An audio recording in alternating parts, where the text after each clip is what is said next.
Maithili express की शानदार प्रस्तुति।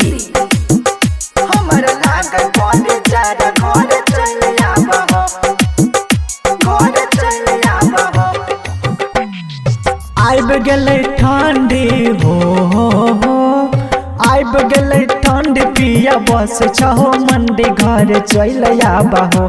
हाँ चल आबहो हमर लाग बड़ी ज्यादा घर चल आबहो। हमर लाग बड़ी ज्यादा घर चल आबहो। आइब गेलै ठंडी हो आइब गेलै ठंडी पिया बस छहो मंडी घर चल आबहो। हाँ चल आबहो हमर लाग बड़ी ज्यादा घर चल आबहो।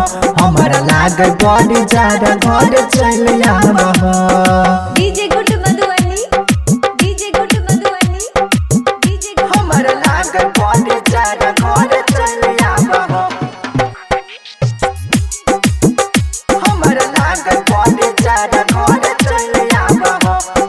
चल आबहो खुशी रिकॉर्डिंग स्टूडियो बलुआहा। चल जैबा नैहर रोज टांग दे बड़ा कहरे भीतरी जवानी हमर कोयला नियन जरे। हाँ हाँ हाँ चल जैबा नैहर रोज टांग दे बड़ा कहरे भीतरी जवानी हमर कोयला नियन जरे। छोड़ी दो बहारबा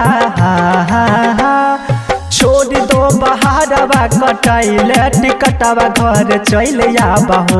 हाँ चल आबहो हमर लाग बड़ी ज्यादा घर चल आबहो।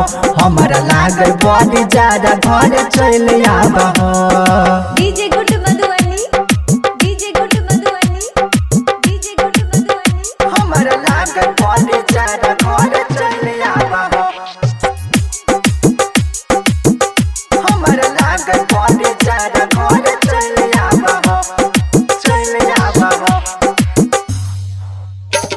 साचे कहै छिया दिलवा के रीत हो बात न बुझै चुकिया प्रेमी अमर जीत हो। प्रेमी अमर जीत हो साचे कहै छिया दिलवा के रीत हो बात न बुझै चुकिया प्रेमी अमर जीत हो। अमनया की